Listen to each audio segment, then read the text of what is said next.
This episode is brought to you by the fabulous members of the You Run Podcast Network, all available at yourunpodcast.com. Hello. Hi. Nice to see you. It's very cold outside. May we come in? You want to die tonight?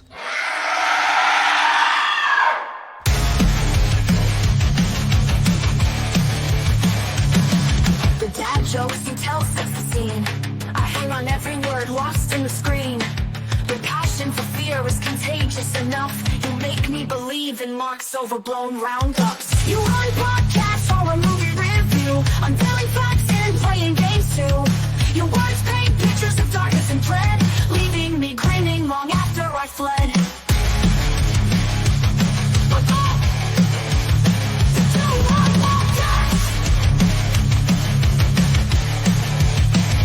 podcast. Ba-bom, dang dang dang, ding a dong ding boom. That's it. That's all we get. Moon. Fabulous. You can carry it on. Because if I go with any more You than saw me standing alone. any more than that, and 100% this episode will get striked. Hello and welcome to the You Run Podcast Horror Movie Review, the show where you pick the movies every single week. My name is Scott. My name is Mark. And each and every Monday, we bring you a brand new episode covering the best and worst in the world of horror. We are lucky enough to have regular listeners. But for those of you who are new, firstly, thank you for joining us. Secondly, we'll be bringing you a review today, but we're going to give you a brief synopsis first. Then we're going to dive into all the stuff that we liked, all the stuff that we didn't, which I don't think will be much on this episode. Nope. We're going to be sharing some movie facts. We've got some interactive features. We have a game. We're going to check our voicemails and some comments before we give you roundups on our all-important scores. If you want to be part of future episodes picking the movies that we review, go and follow us at You Run Podcast on Instagram. And if you want to get a voicemail on the air, send an audio DM on X or Instagram or record a TikTok and tag us in it. Anyway, today we have a cautionary tale for Americans holidaying here in the UK, especially if you're as clueless and stupid as David and Jack. Listen to the advice given by locals. Don't insult or question pentagrams that you may or may not find in local drinking establishments. And whatever you do, do not stray from the path onto the moors. If you do, you will be bitten or maybe even killed by the endangered UK population of werewolves. Granted, in some cases, this will allow you to meet a very sexy NHS nurse who you will fall in love with, but ultimately not end up with. But in truth, it's just not worth the risk. Practical effects off the charts, werewolves in Piccadilly Circus, and some dated dialogue that we need to discuss. Today we look at the 1981 An American Werewolf in London. Before we go any further, are you wearing a turtleneck? No, this is... Explain to me, because from here, we're in peak summer, and it looks to me like you're wearing a turtleneck, and I have questions. No, so this is a hoodie that if I pull the front bit up, it covers my... So basically, when I put it on and I pull the hood up, I look like a ninja. Right. Oh, well, that's cool. Yeah. From a standpoint here, it looks like you're wearing a turtleneck in summer. Well, I'm not. I'm wearing a hoodie that just has a bit that covers my A face if turtleneck. I need it to. A hoodie with a turtleneck.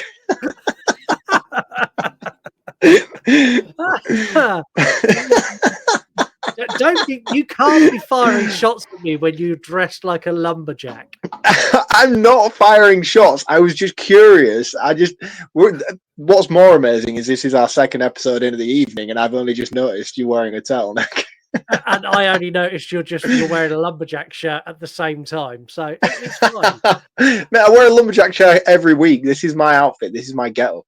If you open my wardrobe, it's just checkered shirts. I should be an American. I should be. I feel like at heart I am.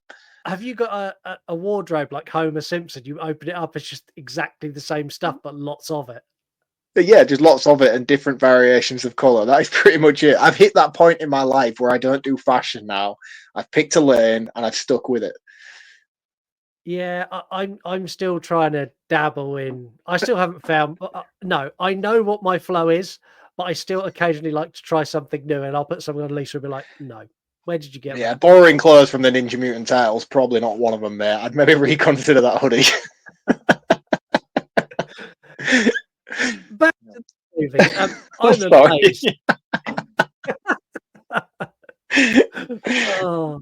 I'm amazed it's taken this long to get this film on the show. Like, this has been polled loads of times, and I can't believe it's not won until now. It was the same with the Lost Boys, though. That did a round for about a year in polls every month before it finally got on the show. This has been going. I would say we've had this pop up. How long are we going now? 3 years. I would say this has been up, but I would say this has been in at least 10, 20 polls. And every time it got put in it, I was like, there's guaranteed to win. Yeah, and every time it loses. I watched this as a kid, and I'm going to say now, this watch that I watched today is my second ever viewing of this film. I really enjoyed it when I watched it as a kid, but it didn't have like that slasher gore stuff that I wanted when I was like 14, 15. But coming back to this as an adult, I had such a good time with this. Yeah, and I'm similar to you, really. I've seen this movie multiple times, but it's only really been this watch where I've followed the story and been invested in it. Usually I'm just dipping in and out of the moments that are vital, like the transformation scenes and the tube station scene later on. But to actually follow it plot by plot, there's a lot here that I've never really taken much note of, and it was a fucking cool experience for me, man, this time around. It was for me as well. The one thing I will gripe about the opening is the entirety of Blue Moon over, like, I love the English countryside, but I do not need the entire song of Blue Moon while we get shots of the countryside. Like, I was just like, I didn't hate it. I didn't hate it, man. I didn't hate it. I'm a Yorkshire man. Do you know what I mean? It's like, it's a homeland for me. I have an anthem now. It was great. We meet David and we meet Jack. I like both of these guys, and they're walking along, and they're obviously they're hiking, they're traveling the world, so they're backpacking. And they're backpacking across the UK, and they get dropped off in the sheep van, which cool, happy with that. And they're walking along. There is some dialogue here that I want to talk about. I only want to touch on it because I don't think it's meant how it comes across. But he's like, oh yeah, I've got this girl back home, and when I get back home, like, she's going to sleep with me. Like, she's just not going to have a choice. And I was like, oh, I think she does have a choice, but the current Me Too movement that we're in, I don't think this would fly today. There's a couple of bits in the movie that do it, and every time they've done it, I sort of went, oh, that would not get past a certification board today. Even David later on in the film, he's very grabby. I understand that it's his animal instincts coming through, but I'm like, you probably shouldn't do that. You definitely shouldn't be doing that. And don't get me wrong, I understand, like, the nurse. Well, we'll talk about the nurse when we get there. Yes. They arrive at the slaughtered lamb, and it's so on the nose, like the werewolf on the sign. He's like, where's the lamb? It's like, don't worry about it. It's England. They do things different here. And it's like, then a lack of knowledge of the UK makes me chuckle in this opening bit. And when they open the door to the pub, I don't know if it's like it in the States, but in this country, if you walk into a local pub and you open the door, this is not exaggerated. This is exactly what happened. Exactly. I'm a Yorkshire man. I live in this sort of vicinity of where this movie takes place, and this is exactly how it is. Don't get me wrong, there's pubs that are a lot more free-flowing and more welcoming and stuff like that, but if there's like a tiny little pub, such as the Slaughtered Lamb, that has regulars who go in there day in, day out, they clock onto work, they finish work, they go straight to the pub. That is their life. If you even dared to step foot in there as somebody who wasn't a regular, immediately all eyes are on you. Yeah, and I experienced this when I come up to visit you. So I can't remember what pub it was, but I walked in first, and as I walked in, the whole pub turned and stopped, and then you walked in, everyone was like, hi Mark. And you're like, oh, this is my friend. And as soon as you said, like, I was your friend, everyone just put their head back down and carried on what they were doing. I was like, wow. It's wild, man. It's wild. It's wild. It really is. And again, I live in like a small town. So like for me, this is just normal for me.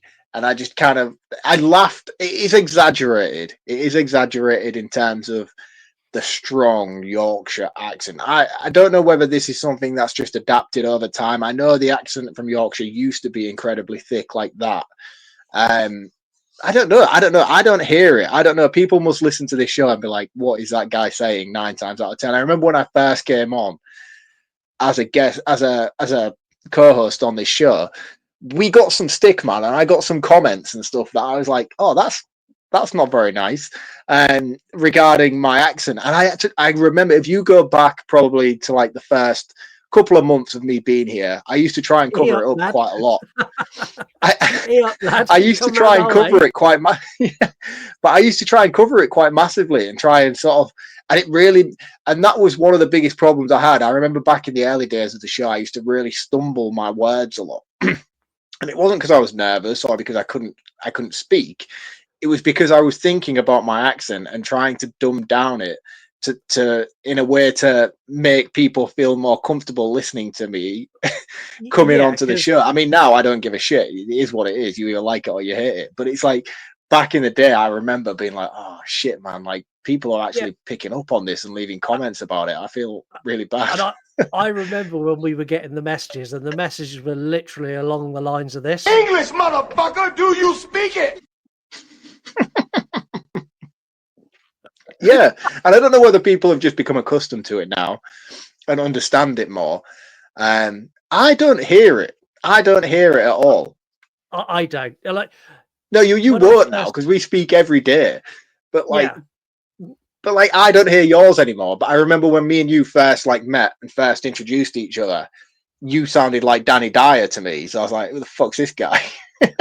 You know, but you couldn't be further away from that anymore. I don't hear it anymore now. We just sound the same. But contrastingly, I guarantee we don't sound the same at all. So this is how I sound. Sound like you're from London. Yeah, that is exactly it. If I had to do an accent of you, I'm like, yeah, I'm from London, mate. They get a frosty reception and they asked if they can come inside, and the barmaid kind of nods and she comes over to get their drinks ordered. He's like, oh, I would like a cup of coffee, please, or a hot chocolate. I'm like, you dickheads. Like instantly that pub hates you. I hate you. Why are you not ordering a beer? And she's like, we have real ales or spirits, or I could make you some tea. He's like, you've got tea? She's like, no, but I'll make you some tea if you want some tea. And they're like, we'll have some tea, please. It's like, no, that's the wrong answer. Yes, get a pint of Guinness and shut the fuck up. Exactly that. And like they kind of like, it's really awkward to start with, but then they make a couple of like comments about the Alamo, and this gets a conversation going, and there is an incredibly racist joke that I won't repeat, but this is another time where I was like, ooh, hint upon it because I need to refresh my memory. I can't remember what it was now. They're telling the joke about when they're on the plane and like the plane's too the heavy. Alamo joke. They throw all the stuff out, and then it gets the American, and he throws something at. Yeah, come on, if you're racist and you know it, clap your hands.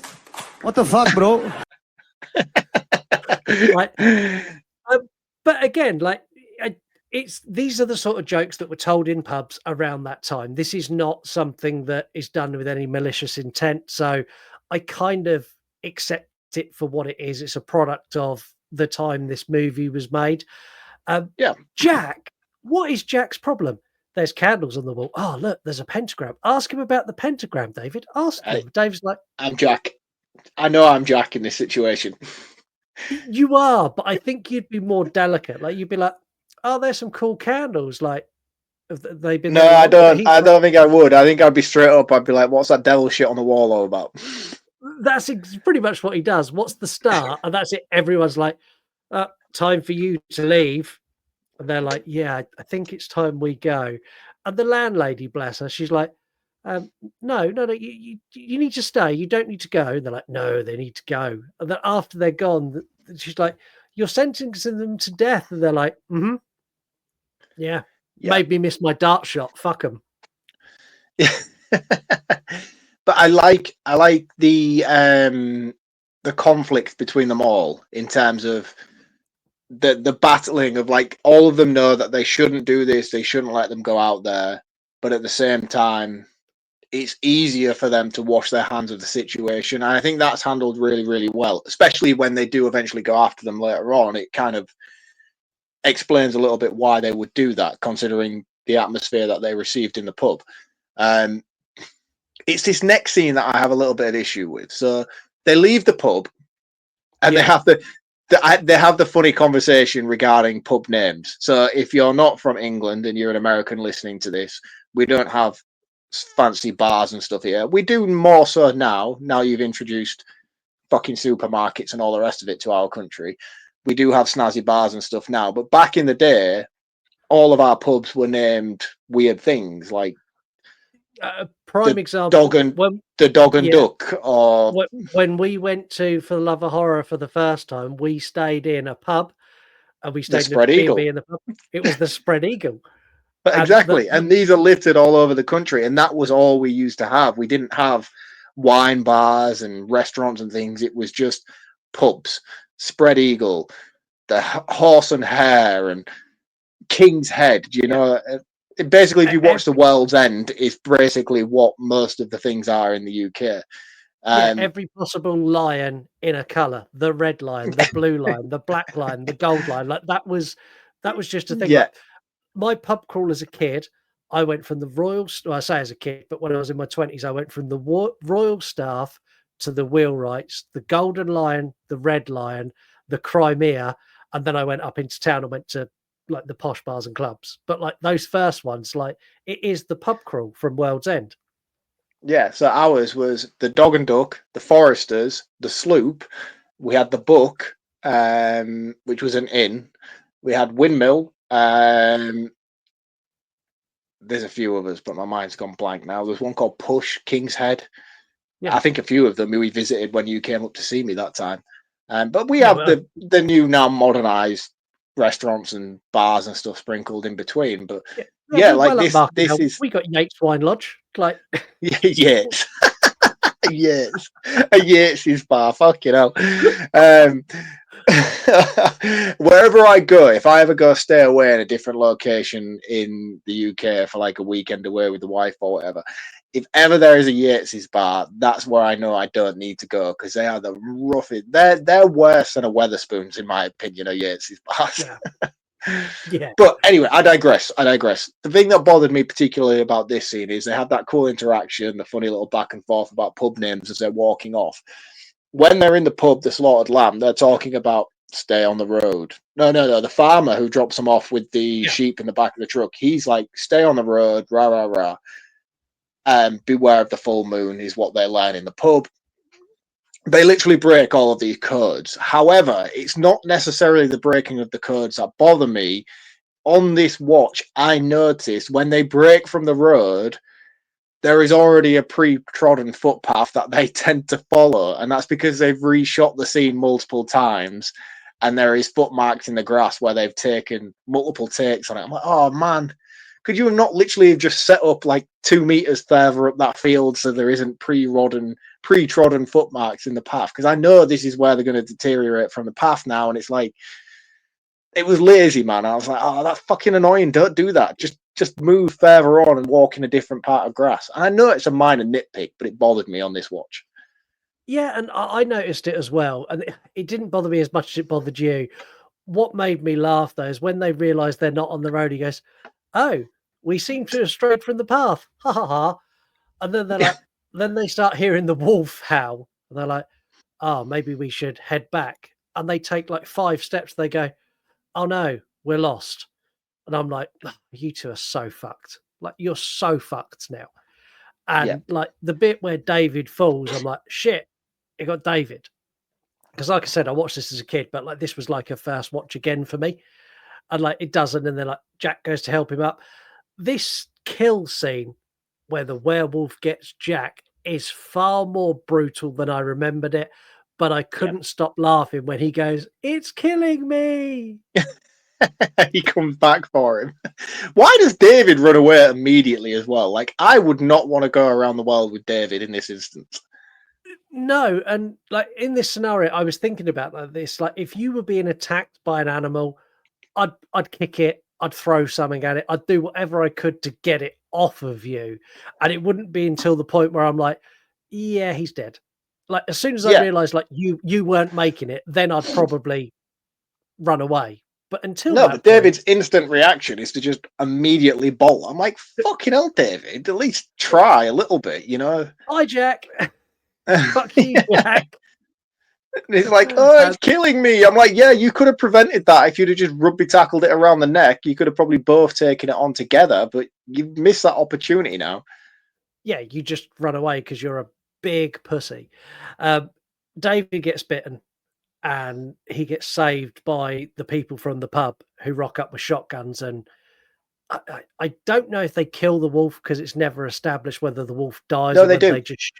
They do. No, they kill it because it's human form. Because I was curious. I didn't get it at first. The first time, I thought it was David's. Oh, of course. When visualizing it's a naked man on the floor. As soon as David turns his head to look and see what his attacker was, there's just this naked, balded man on the floor with bullet wounds in him. Yeah, so that's a werewolf. Because obviously, then at the end, when David, spoiler alert, dies, he immediately transforms back into human form after he's been shot by the police. So that I didn't get it until I got to the end of the movie.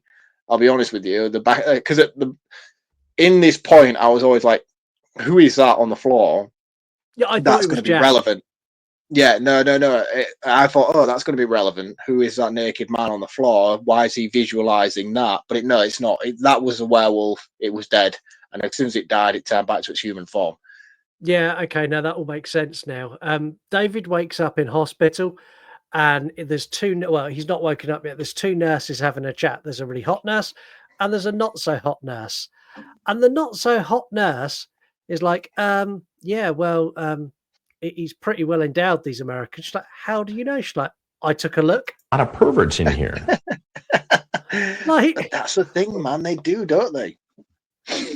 Yeah, they do. Like, it's part of a medical check when you go into hospital that they check certain things, but she's not done it in a medical way. She's like, I had a look at his cock. His cock's magnificent. I loved it. And like, I do want to talk about the nurse. Like, the nurse in this just. I just died of your arms tonight. Yep, Nurse Alex. We've spoken about Nurse Alex on an episode before, and I can't remember what film it is we've spoken about her before. It was the episode where I was like, that's the woman from the Railway Children, which I watched when I was a kid.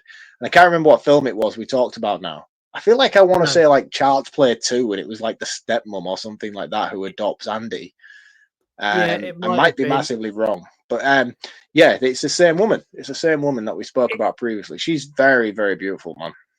Very beautiful. And not just beautiful, but her characters were written in a way that you just find her attractive. She's nice. She's friendly. She's always smiling. And she throws herself at him. It's the ease of the kill. Oh God, she is so forward. It's like the doctor visits, and we start getting these visions that David's having where he's seeing things from a POV, like he's running through the woods. We also get the US ambassador, who is Griffin Dunn, who is the voice. Do you know who he voices first? Kermit the Frog. It's Kermit the Frog, but also... There now. My eyes get weak in the dim light. And to do Miss Piggy as well. Yeah. He's a dick in this movie, by the way. He is. I don't understand why he's there, because he doesn't really serve a purpose for the movie. He's like, oh, yes, I'm from the US consulate. I've spoken to the police and told them you'll be talking with them. All right. Yeah, he also says we've contacted your parents and let them know you're okay. Because he's been knocked out for 3 weeks by this point. But yeah, I don't get, and he's really like to the doctor. He's like, "Oh, these kids, they don't appreciate anything these days." Yeah, my David's American accent's freaking out. terrible.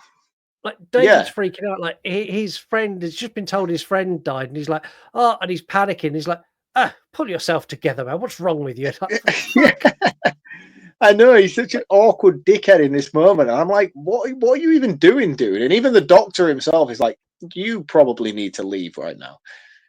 Yeah, I quite like the doctor. The doctor's very much how doctors used to be in the UK. Yeah. Like if you went to a doctor in the late 80s, early 90s, they're very much, "Oh yes, well, this has happened and you'll be fine. We're going to discharge you in a couple of days. Thank you very much," and leaves. Like he's that doctor. I like the fact where he's like, "Yes, it was a lunatic attacked you," and David's like, "It wasn't. It was a wolf."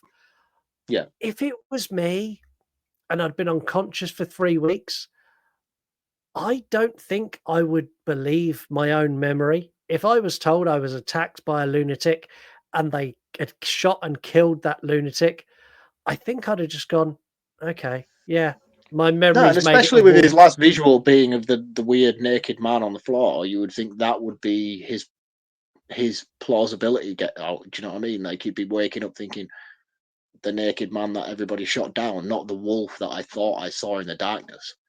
Exactly that, and the police in this don't serve a purpose either. So we get the two cops, the old cop and the young cop. Like they're funny. Like when they're in the doctor's office and they're knocking shit over, and the young cop keeps interrupting. I was chuckling, but they don't serve a purpose for the entire movie. They come back right at the end, but you could remove them, and this movie wouldn't change. No. And that's one thing I wanted to question you about. Actually, is this is categorized as a horror comedy, which I don't quite see. I know there's like moments of humor and there's suggestive it's scenes of comedy, but it's not a horror comedy by any stretch, in my opinion. It's a horror, like out and out, flat out horror with the occasional bit that makes you laugh. It's definitely not a horror comedy. Barring the out of world level zombie attack that we get at a certain point in the movie, like to me, everything is pretty much. We're gonna get there because I've got fucking questions about Nazi werewolves.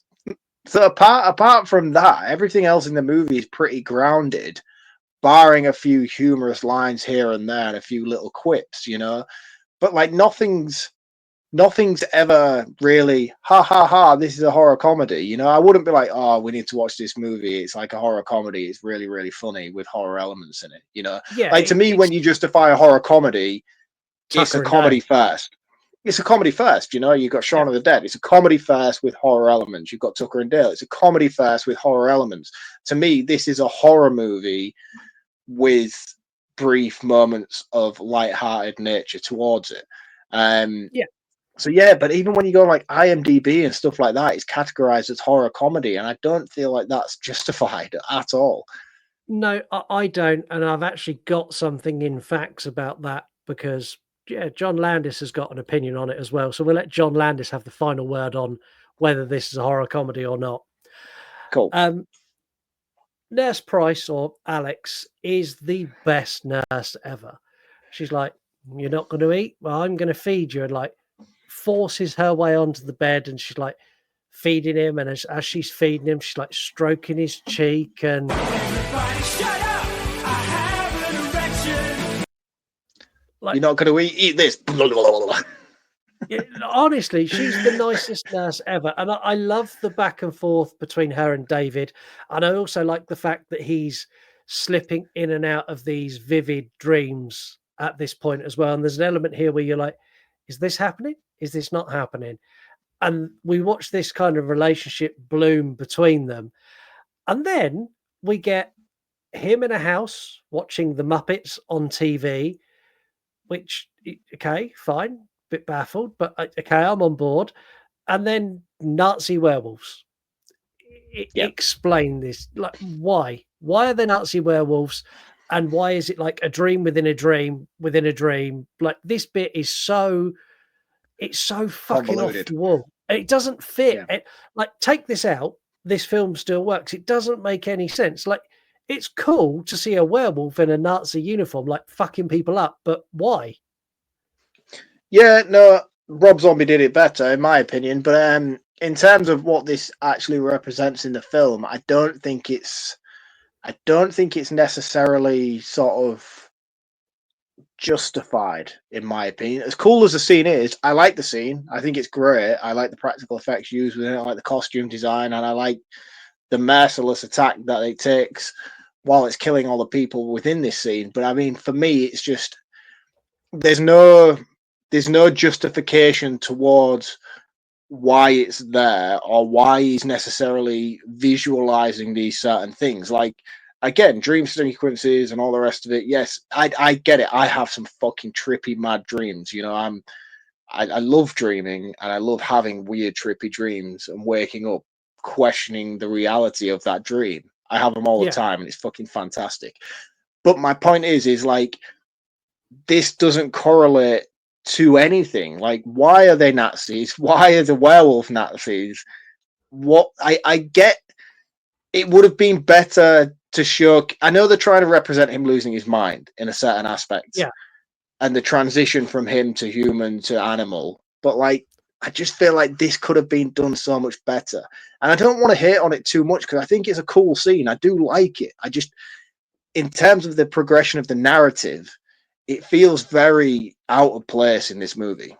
It's really out of place. And like, I don't have a particular problem with it, but I'm sure there's some deep reasoning behind it that John Landis knows. And I'm sure some hardcore fans out there, like, this has some real meaning within the plot and like the characters, but fuck, I don't get it. Like, no, and I think this is a perfect opportunity to say to people who are listening, who are diehard fans of this movie, and I know there is a lot of you out there, would you mind calling in and giving us a little bit more justification to this scene in particular and the logical reasoning behind it? Because I'm curious more than anything else as to why it's here and what its purpose serves.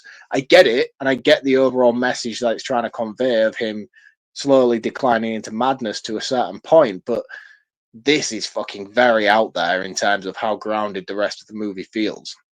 Yeah, it really is. And like, they go down this path of like keeping this kind of ghosty supernatural dream sequence, and this is where Jack comes to visit. The effects on Jack are phenomenal.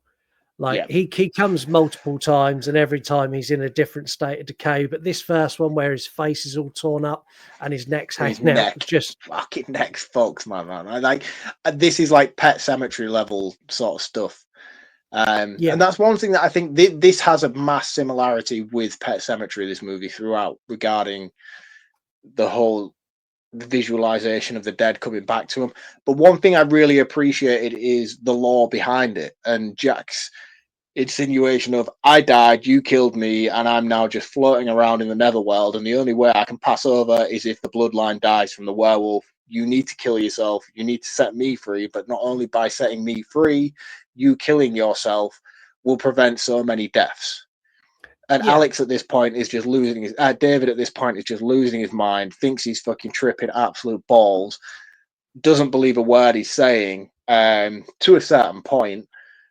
He knows there's some sort of levity behind it, but he's also like, I can't buy into it so much. But let's be honest, he's distracted by Alex, because the thing that happens literally immediately after this is he kisses Alex.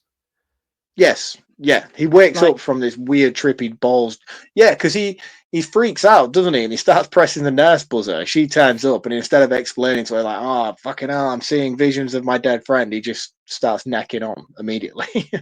Yeah, and like if you're Jack, like, and you're watching this from the netherworld, like, not only did you put yourself in the situation you ended up by going, "Oh, look, there's a star," you're now asking for your friend to kill himself when he's about to hook up with the hot nurse.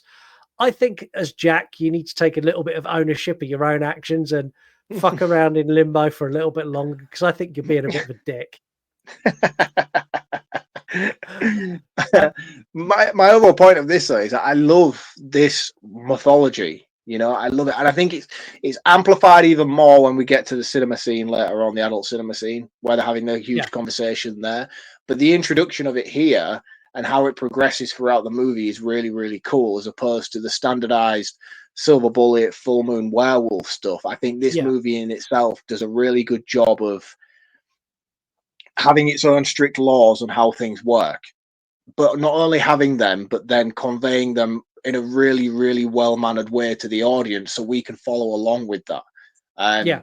We'll touch upon it a little bit more when we get to the adult cinema scene, but this introduction of it, I was like, yeah, that's fucking awesome, man. Like, I like that, and I like the way that you keep introducing Alex as we're going forward as his character. Yeah, it's cool, man. It's really cool. I like the lore in this because it's very simple and it's laid out in a way that you instantly understand it, and you're not at the end going, well, why did that happen? Why did that happen? Like, it's really laid out very much like Pet Sematary. It's very much like, this is what's going on. This is the rules of how it works. Now watch it play out. And I really appreciate that. Yeah, it's very digestible. David's discharged, and then he goes on a date with the nurse. She was how do I say this politely? She was very, very easy. He goes back to her flat, and she's like, down to pound is what you mean to say. Yeah, this is the living room. This is the bathroom. This is my bedroom where the bed is. And then she's like, you're a very handsome man. Like, she couldn't have spelt it out any clearer if she tried. And this sex scene was far more graphic again than I remembered. I was like, oh, it's quite full on. Yeah. I mean, the nudity is quite excessive in this movie throughout, really. I mean, you get the entire adult cinema scene. Even when you get later on when David's in the zoo, I was like, oh, I didn't expect to see a penis here. Well, at the end of the day, like we said a couple of episodes ago, like, we're all for nudity if it makes sense, and we don't care if it's boobs or a cock or whatever. And in this movie, Nice cock. I mean, in terms of cock appreciation, I'm not going down that road, but yeah, I get your point. Yeah, and like, this is the perfect example to say, look, it's not us just being pervy over boobs, because nudity in this movie works and it makes sense. Yeah, and because it's not like you're getting a Bruce Banner scene where he's got stretchy pants on. You know, he's a wolf. He's naked. So when he comes round, he's going to be naked. Yeah, and like, all of this works for me, and like, I really like the fact now that the doctor is starting to question stuff, and this is where like the doctor's like, do you know what? I might nip out to that village and go and have a look. And he goes to the slaughtered lamb and gets just the same reception, but he at least takes one step forward and goes, I'll have a Guinness, please. When he gets there, he's not like he gets them on board quicker than they did. And I like it. I like the fact that he's questioning it, and it's a bit of true British pub hospitality that he gets. And then one of the guys from the pub tells him kind of half what's going on in the graveyard before he gets interrupted. Like, I like this, and I like the fact that the doctor now knows, so there's someone who also believes that David is a werewolf. Transformation scene. Oh, where do you want to start? It's Blue Moon, but it's close. Yeah, but this was the inspiration for Michael Jackson's Thriller video, wasn't it? This was also, Michael Jackson was so enthralled by this that he brought the same practical effects team to the Thriller music video to make it. And John Landis directed it. Yeah. And like, this transformation scene is still now phenomenal. Oh, dude, I was expecting to go into this rewatch and be like, everyone talks about the night American Werewolf in London transformation scene and how fucking awesome it is. Well, I'm going to pull it apart. I was all prepared to do so and be like, this was shit, that was shit, that's dated. Dude, I didn't have a single fucking moment where I was like, that looked bad. It looked fucking awesome, man. It looked so good. And I was like, that is the best werewolf transformation scene I've ever seen. And I've seen Dog Soldiers, by the way, which Dog Soldiers is fucking great. This was fucking epic. It was so good and so well done. And like, I looked into how much effort went into making it. So it took 6 months of prep and storyboarding and practical effects work to get ready to shoot it. It was 7 full days of shooting, 10 hours a day of makeup on, 6 to 7 hours of shooting, and 3 hours to take the makeup off for an entire Wow, man. week. Like the amount of effort that went into create that, it still shows now because it holds Yeah. up better than Oh, any other transformation ever done.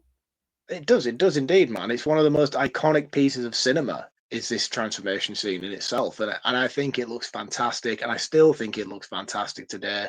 I have no fucking problems with this whatsoever. I have slight problems with the wolf itself. Yeah, I do, but they're good at not going straight to the wolf. So we get No. a couple of kills where we get a couple in the park, a homeless guy gets it too, and we get the guy at the tube station as well.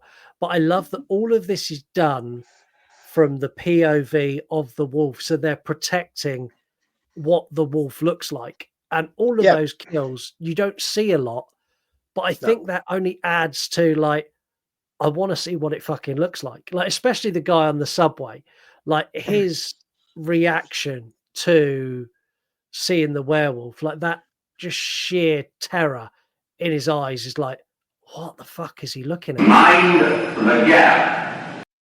Yeah, I mean, it's a perfect example of less is more, in every single kill sequence, because the kill sequences themselves are very graphic, but you don't see a whole lot of what's going on at the moment, whether it's due to editing or quick flash sequences.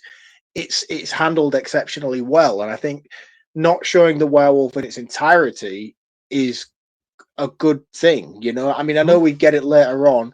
The one scene in the tube station, especially with this initial first sort of outing on the first full moon, is really cool. But then, like, you do get a full sequence of the werewolf as the guy's going up the escalator, and you see it sort of come through the security gates, and it looks fantastic. I was like, that looks fucking awesome. It's the stuff at the cinema as it breaks through against the police officers later on that I was a little bit.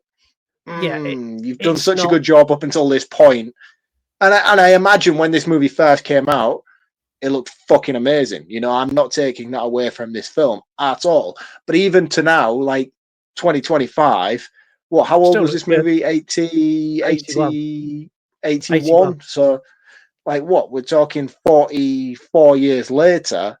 Yeah, I'm only marginally criticizing this for its look. I'm still thinking this looks better than most, but I still think there is issues with it. But for 41 or 40, whatever I said earlier when I did the maths in my head, this looks fantastic. And I was like, oh man, that's so fucking cool to a point, And I was like, I just wish they'd have honed back a little bit more in those sequences later on in the film. Yeah, and again, though, like, they don't look as good as they probably did when it came out. But again, it doesn't detract from the movie because it kind of fits the overall tone. David wakes up naked in a wolf enclosure at London Zoo. There is not enough money on this planet to get me stark bollock naked in a wolf enclosure with actual wolves at London Zoo and then run naked through London Zoo. And I'm going to talk about that more in facts because a lot of those people in the zoo were not extras. That's cool. The thing that bothered me the most is the naked man in the bush asking a child to come over. It bothered me as well, and I don't get me wrong. I laughed when he got the balloons and he's running away, and I also laughed when the little kid goes up to his mum and, "Mummy, a naked man in the bush just stole my balloons." Like, all of that I thought was funny, and I thought it was fucking hilarious where he nicks the lady's jacket, and then he's trying to get on the bus, and he stood at the bus stop in like this fur, like trimmed, bright red, clearly defined, like tapered in lady's jacket. Like, all of that I thought was so funny. But yeah, the bit in the bush, I'm like, God, I don't know. This just feels, there's something about this is very wrong. And even the kid's like, I don't know who you are. You're a strange man in the bush. And I'm like, just walk away. Don't go near the bush. Like, he gets back to Alex's flat and he's like claiming to have lost his mind. And this is where the doctor calls Alex and basically goes, "You need to bring David here because I think we can help him. But I've been to the village and I pretty much think he's a fucking werewolf." And they get in the cab. Did you recognize the taxi driver? Yes, but it's the guy from Tusk.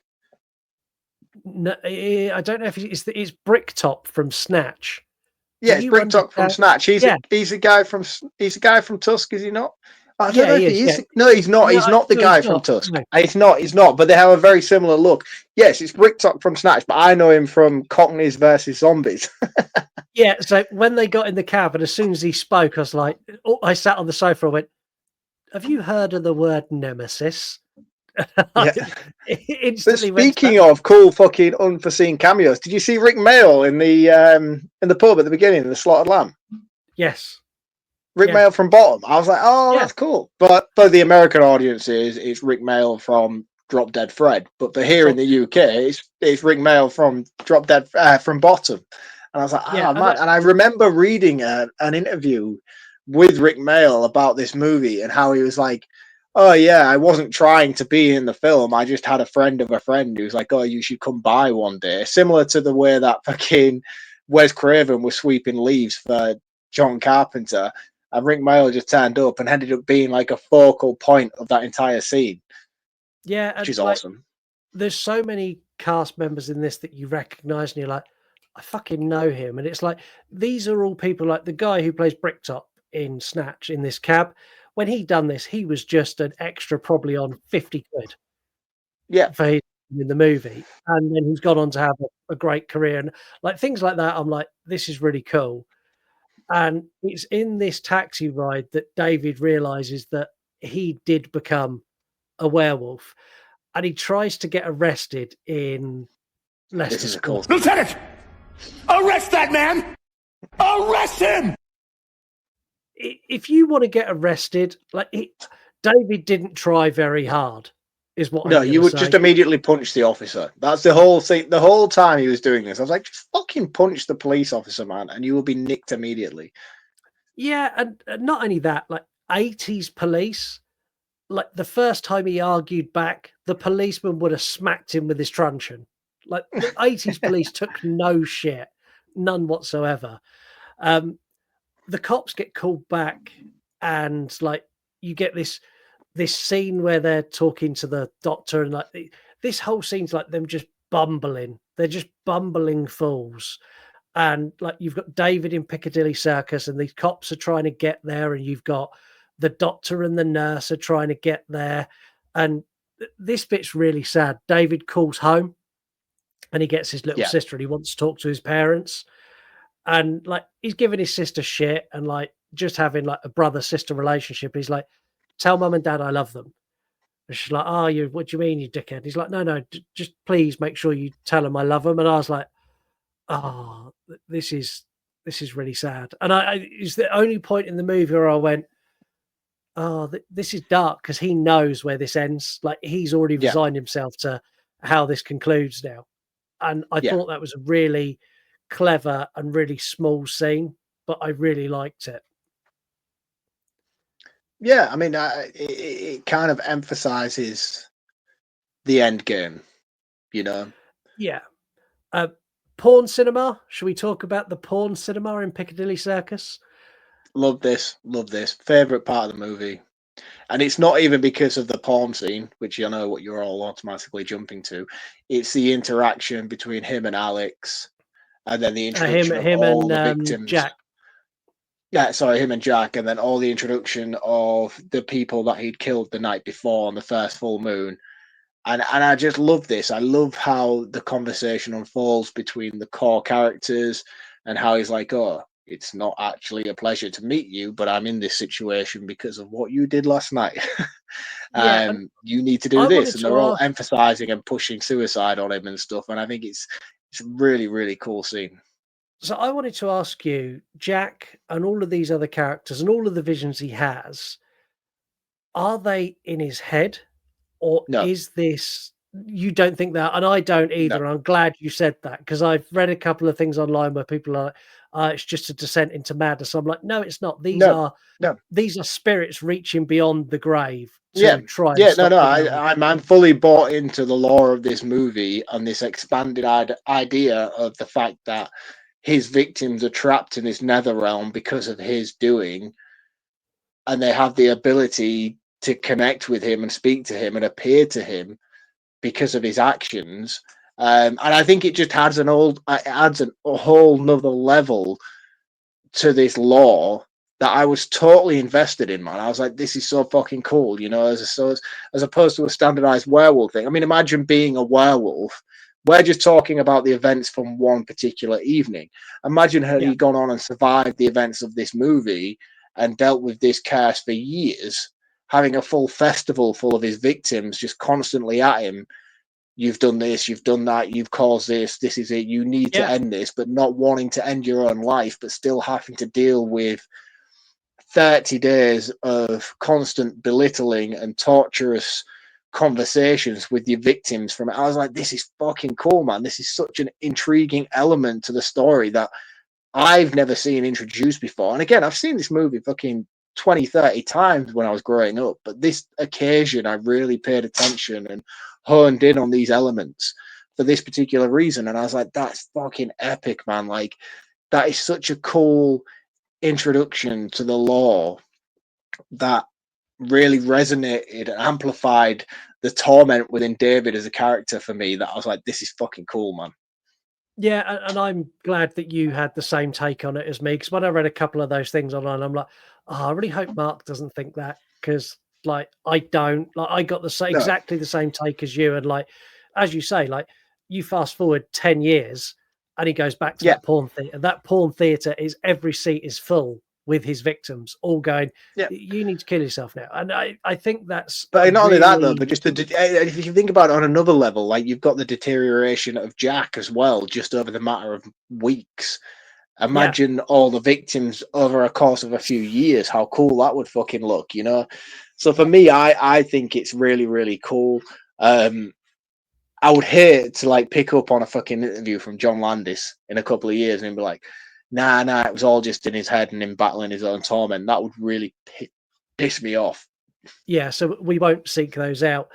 Transformation into a werewolf with a porno like backing track was so odd, but somehow it worked. And it just sort of, I was like, this is so weird, but it's so the good. Curious thing, the funny thing about this, I was watching this on the TV in the house. I wasn't just diving away in my man kit. My wife was sat working on the dining table at the other side of the room. It got to this particular scene in the movie, and I could see her like occasionally glancing over and just be like, "What's he watching? What are you watching?" Because it's very erotic, and there's a lot of noises that if you was in another room and you were playing this movie on loud, would insinuate that you were watching pornography. 100% it would. And like the cops, so he kills someone in the theater, and people start running out, and the woman out the front calls the cops, and the cops arrive, and like they go in and they just get this full carnage and this full like transitioned werewolf. And I think here it still looks good, but not as good as the transition itself. And I'm going to say that when it bursts out, like it decapitates a person, which is cool. That was cool. Like that was cool. Takes someone's head off. But the moment where it gets out into the street, because it is a practical effect, it doesn't move naturally enough, and it doesn't move quick enough for me to believe that it is a werewolf. But it's still as a practical effect, it looks fucking awesome. Yeah, and I think again, like in most instances on this show where we've done movies from the 80s and stuff like that, 9 times out of 10 we're like, yeah, it hasn't stood the test of time, you know. And I don't think this movie has particularly, but I certainly think it has in comparison to most, you know. And I've seen a lot of creature feature movies from modern day times that have done a lot worse than what this has 40 years ago. So for me, like, even though those things came to the forefront of my mind when I was watching it, it certainly got a free pass from me. And I was like, yeah, you know what? Fuck it. It still looked great from a certain standpoint. Yeah, I completely agree. Has a little bit of a rampage through Piccadilly Circus and gets chased down an alleyway. And this is where the Doctor and Alex arrives. And Alex manages to get past the police blockade. There's like 4 cops stopping people going down the alley. she tries to talk to David and tries to get David to come out, and you see like his like mouth like drops, like almost like it's calming down, and then it full on tries to eat her. And I was like, yes, it is still a wolf. It's still going to eat you. But he gets shot dead, and he turns back into David. One thing that I appreciate about this as well, because like, I think it's not David, who's the friend. Sorry, I've said his name about a million times throughout this episode. Jack. I don't know if it is actually even Jack who says it. It's like, oh yeah, because David's explaining to Alex that it's got to be the person who loves you or you love who has to kill you to end the bloodline. And I'm so glad they didn't do that in the end. And it was just another thing that David had spewed out along with the whole silver bullets thing. Because when he's like, oh, don't you have to die by silver bullets? And Alex just laughs at him. He's like, not Alex, Jack just laughs at him and said it's not fucking fairy tale kind of thing. But I was so glad that it wasn't Alex who killed him at the end and was like, no, it has to be the love. And because it's just a cop, because that would have brought me full circle back to the beginning with all the Yorkshiremen who killed the guy on the walls. And I'd been like, well, what's the connection there in order to end, to end that? So I was so grateful that by the time we got to the end, it wasn't her who had to put him down in order to stop him. I was like, yeah, that's cool. Yeah, it's really good. And then you get her crying, and like as she cries, it fades to black, and you get that. The use of Blue Moon in this movie is fucking awesome. And every time they use it, perfect. Apart from at the beginning where they play the entire song over the rolling hills of Yorkshire. Blue Moon, you saw me stand. Yorkshire. Is there anything you'd like to talk about before we throw you into recommended account? No, I don't think there is. Let me just. Okay, let's see if I've got a longer soundbite for you. Bill Nye the Science Guy. Bill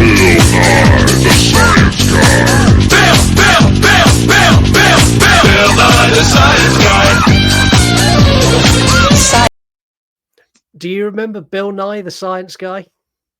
I do. I feel like it's a more Americanized thing than it is here in the UK. And the only reason I think I know Bill Nye the Science Guy is from, what was that show where they used, I want to say Big Bang Theory, but it wasn't Big Bang Theory. They used the Professor Proton thing. There was a show that used Bill Nye the Science Guy in a similar sort of way that they used Professor Proton in the Big Bang Theory, and I can't think for the life of me what it is now. But that's my only knowledge with Bill Nye the Science Guy. If anyone's not seen Bill Nye the Science Guy, go to YouTube. It's just gold. Just go watch some.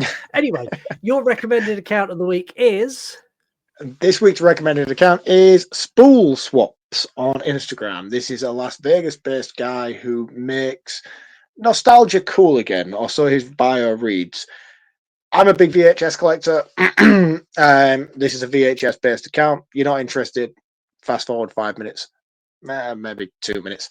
So basically what he does is he takes films that people love and he takes the spools, which is the film itself, out of the plastic VHS case and basically puts them into cool colored cases depending on the theme of the movie that he's doing it for. So if he was to do a Goosebumps one, he would take the spools out and put them in a green plastic VHS cassette, redesign the sleeve and all the rest of it, and then sell them and ship them on.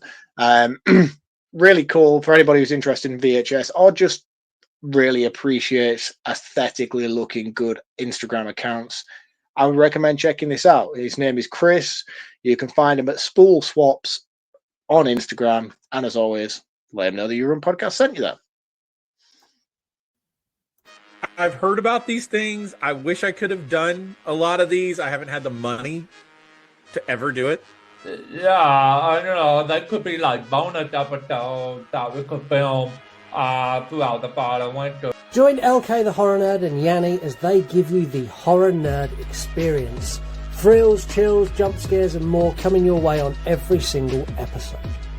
Hello, everyone, and welcome to another riveting edition of Under the Floorboards, where we laugh at the creatures that go bump in the night. I am your host, John, joined as always by my beautiful co-host, Eric. How are you this week? Feel slightly left of center. Well, why not join John and Eric as they bring you continuous laughter as they look at the creatures that go bump in the night, chased by a creep, hunted by Nazis, or descending into the darkness of the inferno. They're going to bring you all of that and more. These fabulous shows and many more are all available at yourunpodcast.com, your home of entertainment. Be sure to check out Mark's recommended account of the week. And yes, I have had a costume change in the commercial break because I was getting hot. I hope that's not because I was taking the mick, mate. I didn't mean to offend you in your turtleneck. You've upset the turtleneck now. The turtleneck's gone. I've just burnt it in the garden. It's already there. It's on air. It's on air. We've already established it. It's not. It's in history now. You can't just have a costume change and expect it to go away. It's gone now. It never happened. Never happened. I'm gonna edit this episode so it's just my head. Also, be sure to go to yourunpodcast.com. Check out all the members of the You Run Podcast Network. There is literally something for everyone in our list of shows that are part of our network. On our website, you'll also find links to all of our socials. You'll also find our shop where we have 12 brand new designs awaiting you. We've really tried to put shirts out that people want to wear, and I'm going to keep banging on about it so you go and have a look, because I'm pretty sure if you're a horror fan, you look through the site, there will be an $18 shirt or an £18 shirt, or what, it's 18 wherever it is in the world you need to buy it. It costs you 18 of that currency, and there is one that will suit you or a friend that you will want. So go and buy a t-shirt. If you're not in a position to help us financially, that's fine. I understand. Fucking times are tough. Shopping is expensive. Things you can do completely free. Follow us on social media. We're at You Run Podcast everywhere. Also, if you're on Instagram, you'll find Mark at Reviews from the Crypt, where he reviews movies, funnily enough, or VHS from the Crypt, where he showcases an impressive collection of defunct technology that you can't find anywhere for love nor money. Take that from someone who's trying to build a collection of VHS, who currently has 3. I'll sort you out, brother. I've got a box full of spares. I'm not trying to go. I don't want to go massively overboard, but I do want to get a little collection. I'm reviewing my DVD collection on TikTok and Instagram at the moment. I'm literally just picking one out each day and going, let's review this. And I'm eventually going to get through that. So I want to have some VHS to go into. At the moment, Lisa's going to be so pissed next week when you've got like a fucking shipping container of spare VHS to head up at your door. So at the moment, I've got, what have I got? I've got Natural Born Killers, 7, and The Crow, and I've got the original Star Wars box set. But that's it. Oh yeah, you're in your Star Wars, fucking Star Wars, man. There's only one trilogy, and we all know it. Yeah, and also, like my trilogy, they fucked your trilogy by adding prequels that were not required. I don't hate mine as much as I hate yours. Also, you can leave us a review on Apple or Spotify. Leave a comment on YouTube. These also help us grow. Just by leaving a comment, that pushes us further and people see more. Finally, don't forget you can get involved in the show by sending us an email, yourunpodcast@gmail.com, or a voicemail by sending an audio DM on X or Instagram.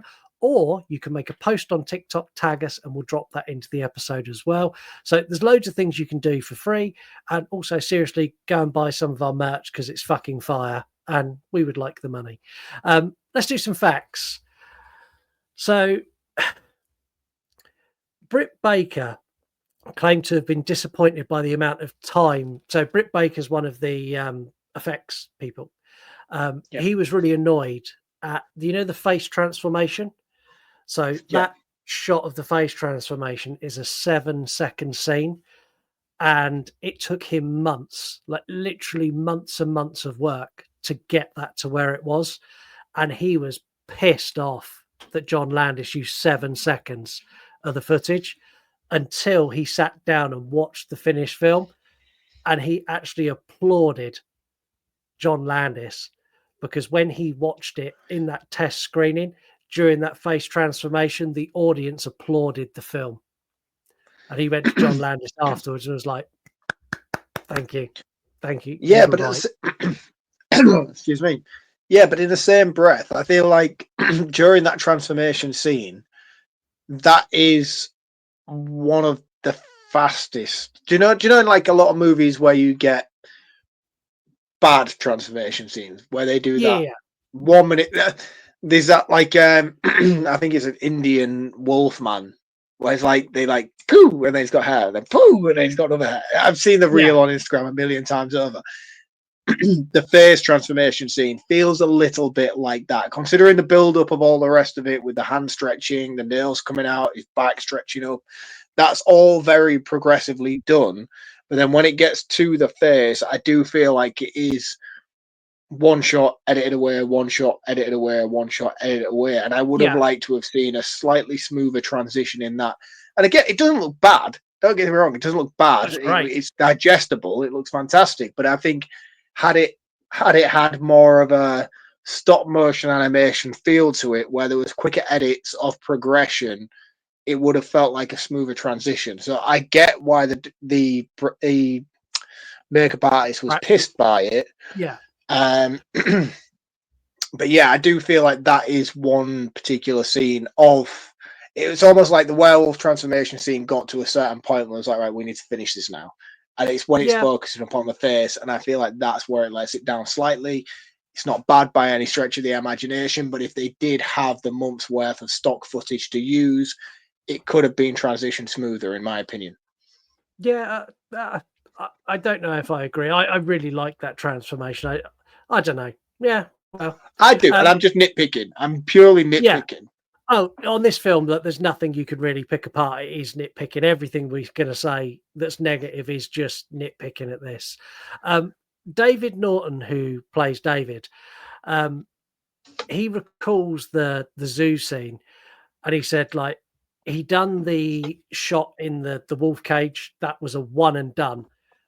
John Landis wanted another take, and he went, not a fucking chance, because apparently those wolves were all up in his business. He was genuinely stark bollock naked in there with them, no protection, just a pack of wolves and him in there.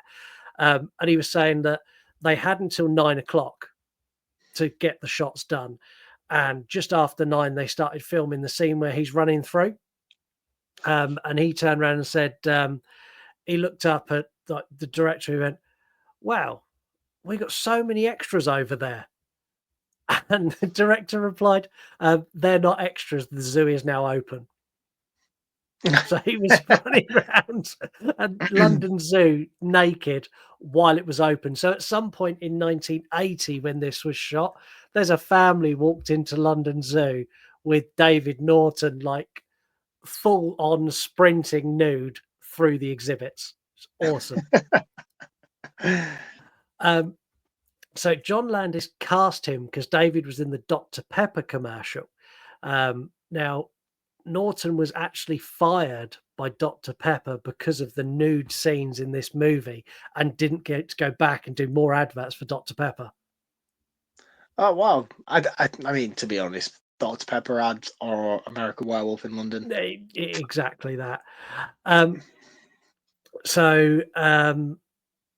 This was actually filmed in sequence. It was filmed in order, which we know it's not normally. Rare. Yeah. So John Landis reported that when he approved the high definition transfer of this to DVD in the mid 2000s, he had forgotten how gory it was and was actually trying to get them to make edits and cuts. He's like, oh, that's a bit too much. Can we take that? And they're like, nope. Because where he filmed it on like proper film, and it was quite grainy. So all of the effects, like they really overblow them. And then when they put it into digital format and re-enhance it, like all of those effects are like full on. And John Landis like, oh, maybe a little bit too much. The episode of The Muppets that's shown on the TV during the Nazi werewolf scene, lots of Americans assumed this was a fake episode, but it's not. It was an episode that was only aired here in the UK. And if you get to the credits or you go through the end credits, Miss Piggy and Kermit the Frog are credited in the movie titles. That's cool. Yeah. So all the people gathered around the porno theatre at the end when the animal bursts out. John Landis didn't tell any of them what was about to come out of the theatre. None of them had a clue. He's like, someone's going to come out, they're going to talk to you, we just want you to react natural. What they didn't expect was basically a practical effect werewolf to come fucking out the door. So some of the screams are genuine. Is this true, or is this that similar sort of myth to the alien chestburster scene? It's one of those, isn't it? So much time's passed now. John Landis has said that's the case. John Landis is in this film. Did you spot him? No. So John Landis is in the chaos at Piccadilly Circus, and he's the man who gets hit by the car and gets thrown through the plain glass window in the Piccadilly Circus. So yeah, I'll in it. Catch on the next run, but no, I didn't. John Landis says people always mistake his movie for a comedy. And he said, it's not a comedy. People keep calling it a horror comedy. It's very funny. But I hope that it's a horror film. We meet these guys in a truckload of sheep. It's not very subtle. I mean, the boys are dead by the end of the movie. That's not really a horror comedy. It's not a happy tale. No, and that's one thing that stood out massively to me, which is why I heavily brought it up earlier when we was talking about IMDb and stuff like that, categorizing it as a horror comedy. Because in my opinion, I don't think for 1 second that it is. No, and it is genuinely not. And we have a voicemail this week, and something I've not done for a long time is I've not loaded it onto the episode. So do you remember when we used to do this old school and I used to play it from my phone into my microphone? Do you need me to stall? Because I can stall. Blue moon, no. Saw me stand.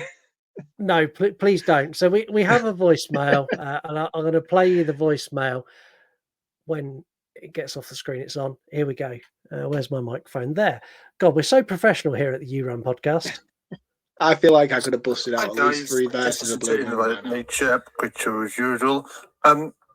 This is a strange one because I, like Mark, we've a lot of Scott said, but I really do like the film. There's a lot of good stuff about it, and I think Scott is extremely harsh. I think Mark's pretty spot on. But this is the You Run podcast, which means I run your show. So when is an inevitable sequel? I'd like to recommend you. I would like to suggest you do it, please. That's an official request. Thank you. So that's a request from Dave B. Movies that when In a Violent Nature 2 gets released, that we cover it. Yeah, I'm down. That's a great request. To be honest with you, just purely based on curiosity from my standpoint, where they take the story next. I want to see what they do, and I feel like if it's good or it's bad, I'm going to want to talk about it. So yeah, it'll be a good episode. Dave, Mark come at you last week. I'm coming at you this week. How dare you figure out how this show works? How dare you work out how to get movies on this show where I cannot argue it? Damn it. Going on to comments, Dave B. Movies on Spotify. Skinny Dippy Dave sounded cool until he mentioned Halloween. I agree. Skinny Dippy Dave sounded great until he started talking about his Halloween 6 director's cut box edition that he had on his shelf. Parker, congrats on 200 episode, guys. Perfect movie to cover such a massive milestone. That was on Return of the Living Dead. Chaz, I love the new game. Scott is a fucking legend asking if it was Michael Myers 1 second in. That's knowing your co-host. Am I that easy to read? You really are. YouTube is still coming in with the lowest IQ comments ever. So on the Return of the Living Dead episode, bear in mind you understand how YouTube works. There's a thumbnail with a description and then a more detailed description. You click on that to watch it. We got a comment on that episode. What movie is this? Like, where do these people come from? Like, YouTube is just riddled with people. Like, I get it all the time. Like, I put a scene from Dusk Till Dawn. It's got From Dusk Till Dawn logo with like outtake on the actual fucking reel that's playing, and I get like 6 comments going, film name, what's the movie? Even though the title of the reel also says From Dusk Till Dawn. and the reel itself says "From Dusk Till Dawn." Yeah, honestly, drives me mental. Do you know what the thing is, though, mate? It's such a standardized thing now because so many people do it in order to engage comments.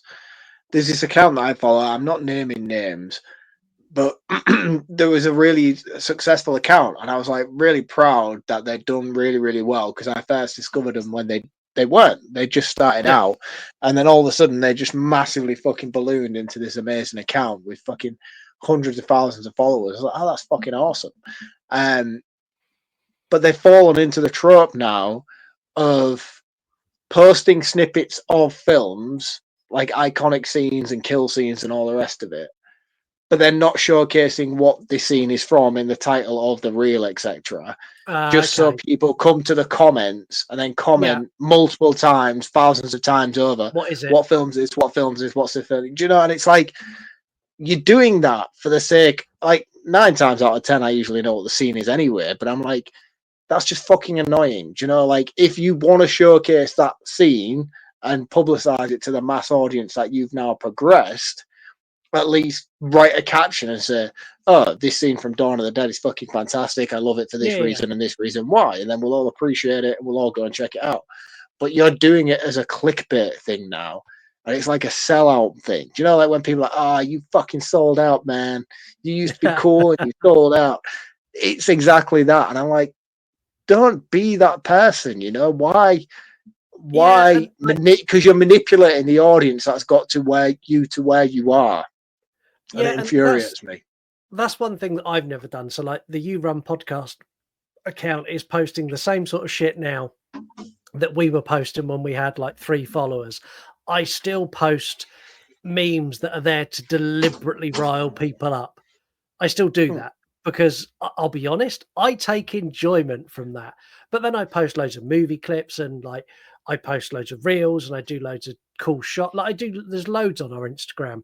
And yeah, I'm never going to change. No matter how big we get, I'm still going to post stuff that at times is very close to the mark. There is a post coming in the next couple of days that has the potential to upset a lot of people because it is a religious meme linked to horror movies slightly. And I think, just bear in mind the Pope died a couple of weeks ago. Just watch your stuff. Which is how I found it. It's kind of linked to that. So that's coming soon. Don't forget, if you want to get your comments read on the air, leave a comment on Spotify, leave a comment on YouTube, and you'll probably get them read. We asked listeners this week for their chat up lines. So this was the post we put out.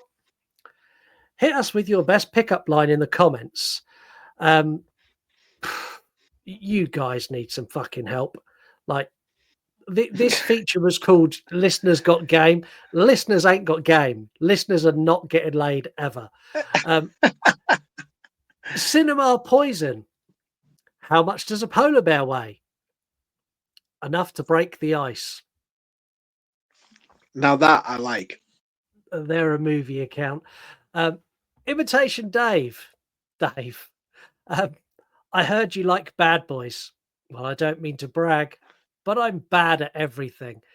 And then he put in brackets, yes, it's a miracle I'm not single. Yes, it is, Dave. Like, if that's that's how you landed your wife, like, you are a lucky man to have used that line. I can't see how that would have worked in any situation. Nightmare, who's a filmmaker and a writer, I'm going to give him his due. Like, this would probably work on a select group of people. No, that's not my phone number. That's my bank balance. Ooh, no. It's a very niche audience he's going for with that. I believe they're referred to as gold diggers, but there are some people that would work on. Dewey Pod Monster, like, come on, guys. Like, this does not work. I've got a podcast. Like, if you want to dry a woman up like the Sahara Desert, like, that's the line you start with. Yep, definitely. What we do here is not cool. It's cool for us and cool for our little. Yeah, we love it. We love it. Yeah. But we are 2 nerds in a room talking shit. Like, we're not cool people. I hope you understand that. I know you want to elevate us to rock star fame, and I'll ride the wave. It's fucking fantastic. But we're not cool people deep down. We're really not, and I'm okay with that. Like, I'm cool with that. The only person who had any sort of, we'll use a term the kids use, had any sort of riz at all, was this girl loves horror. And man, this chat up line I think would work on me. I'm sure it would work on Mark. You're like my pinky toe because I'm going to bang you on every piece of furniture in the house. Yep, sold. If I was out, do you know what? I'm an easy bag anyway. I'm going to be honest with you. Before I met my wife, I was not picky. But yeah, if that had come to me, I would have been thrilled by those remarks. I'll be honest with you.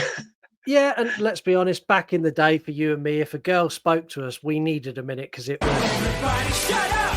I have an erection! No, I mean, I weren't that level. I talked to plenty of women and had altercations with plenty of women, but my point was, I didn't care. I wasn't choosy. I was down for the experience regardless.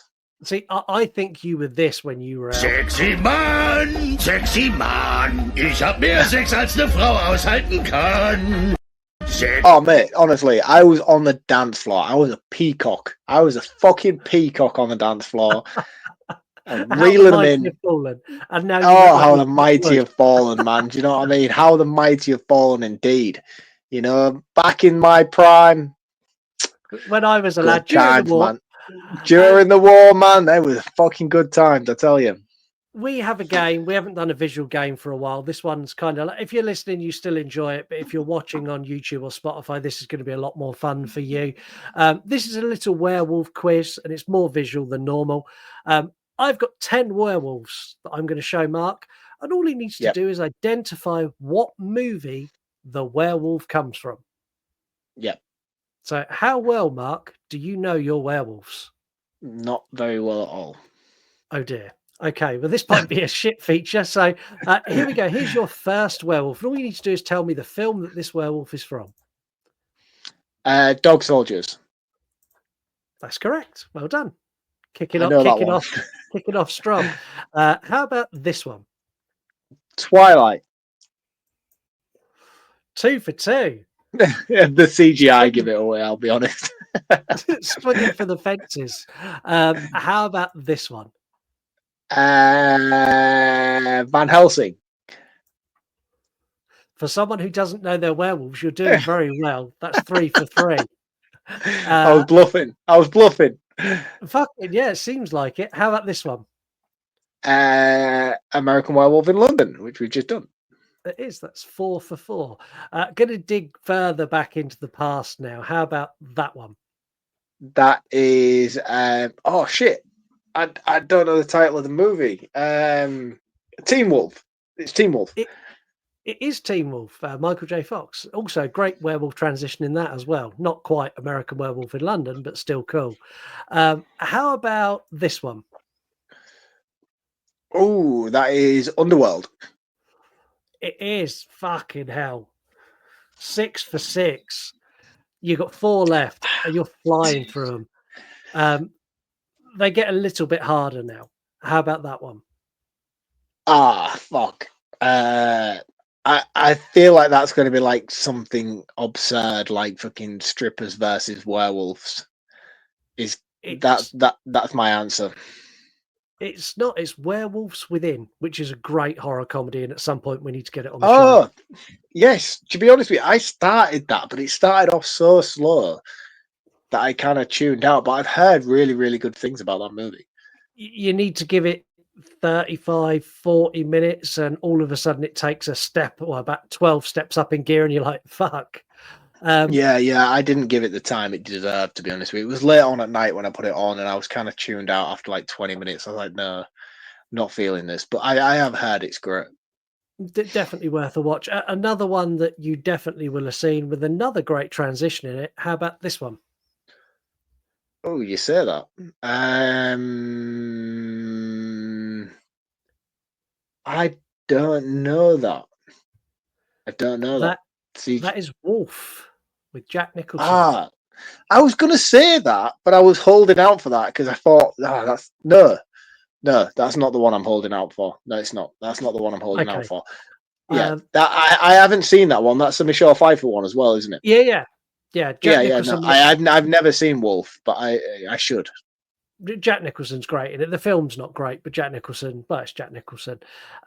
Two left. This one.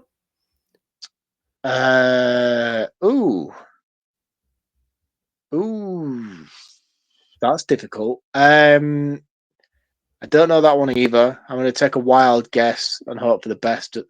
Creep Show? Is it in a Creep Show film? That is The Howling.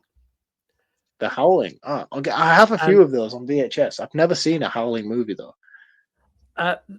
They're not my cup of tea, I'll be honest. And the last one, that this werewolf doesn't look good. The film is highly coveted in the horror community. I like it, but the werewolf design's not great. That one. What the fuck is that albino shit? It's a werewolf. What can I say? No, it's not. No, it's not. What is that? It looks like a rat. It looks like a white rat with fangs. No, I have no idea. I started off strong. I teetered off towards the end. What is that? That is Ginger Snaps. Oh, and I love Ginger Snaps as well. Which one? That can't be the first Ginger Snaps. That is the first Ginger Snaps. Oh man, I need to go back and watch that movie again. What's with the albino werewolf in that? I'm sure there was a reason. I can't remember. It's been ages since I've seen Ginger Snaps, if I'm being honest. Such a good film. Yeah, I liked it. I wouldn't say it's great, but I like it, and I understand why it's got such a high appreciation. I understand that. I'm going to round this one up first. This film is great. It's well shot. It's well directed. It's got great casting, compelling story with heaps of gore, good closing acts where things really ramp up.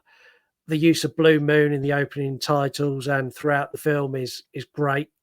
I really enjoyed this. Some of the dialogue is dated that we highlighted, but it's a sign of when it was made. It's not necessarily a blight on the movie, as, like, for example, the bad language they use in The Shining, like, completely unnecessary. In this, it's not done for shock value. That was just how people spoke. This is one of the best werewolf movies ever made for many reasons. Like, the use of hiding the monster after the transition, I think, is brilliantly utilized. Like, and to hold your attention for an hour, because he doesn't become a werewolf till an hour into this movie, and to hold your attention, they've done such a good job. Dream sequences are weird, especially the Nazi werewolves. I said earlier, I'm sure there's deeper meaning behind it, but I didn't get it. My only negative for this is literally the zombie werewolves. Like, that's the only bit that it's not even a negative, because I like the scene, but I just don't understand it. And because of that, I'm going to knock off a little bit. This gets a 4.8 out of 5. And if you haven't seen this, go and watch it. It's fucking up there as one of the best. Solid score. I mean, for me, like, it's really hard to round up this movie going second, because all I would be doing would be repeating exactly what you've just said prior. So I'm just going to round this up with that's what she said. It was fucking perfect. I'll go with you. It's a 4.8 out of 5. I have the same issues you have with the zombie werewolf stuff. And it's not because I have a particular issue with it. I like that scene. I think it's cool. I just don't understand why it was used and its bearing on the overall story. There's elements of it that are quite dated in terms of the times, if you will. Yeah. Not to be one of those woke kind of people, because I don't think I need to be. But I do feel like there's moments and dialogue within this film that haven't held up too great today. But casting's fantastic, practical effects are outstanding, direction's fantastic, cinematography is fantastic. I understand more now than ever why this is such a highly regarded movie within the horror community. it's great. It's great. It's better than I expected it to be going in on a modern day rewatch. Yeah. I have minor bugbears. You know me, I only deal in half, so it's a 4.5 or it's a 5 or it's a 3.5 or it's a 4.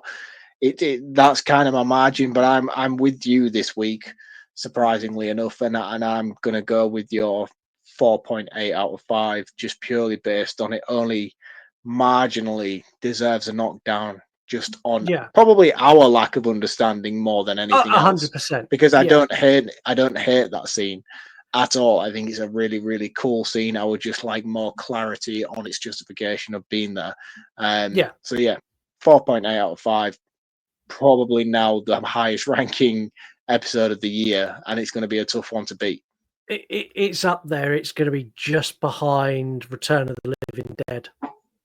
Did that get 5 out of 5 across the board? Yeah, 5 out of 5 across the board. So that's top of the leaderboard. I think this will definitely be second. We're going to be back next week with another creature feature extravaganza. Mark said on the Crawl episode that he was expecting there to be some duds. He was wrong, because it's time to close the beaches for a second time as we review Jaws 2. Do you know what? I'm not even mad because I like Jaws 2 better than Jaws 1. Jaws 2 is great. But until then, don't stray from the path. Don't question pentagrams in random pubs. And for the love of God, to everyone who joined in on our You Got Game episode, get better pickup lines. Apart from Becky, because Becky, you definitely have got game. And on that bombshell, thank you very much. And we will catch you all next week. Cheers, guys. See you next week. You want to die tonight?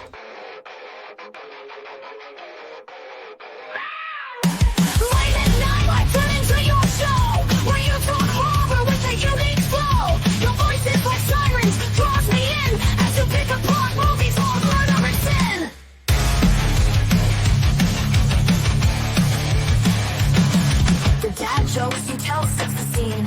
I hang on every word lost in the screen. Your passion for fear is contagious enough. You make me believe in Mark's overblown roundups. You run podcasts or a movie review, unveiling facts and playing games too. Your words paint pictures of darkness and dread, leaving me grinning long after I fled.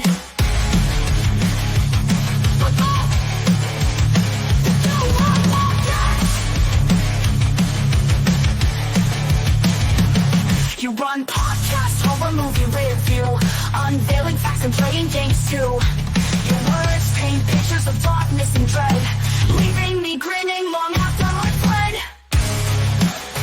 Thank you for taking us on this chilling ride, when nightmares roll free and comedy collide. With your podcast we laugh and cringe, but your content is so good we can't help but binge. You run podcasts. You run podcasts. Nice cock. Perfect.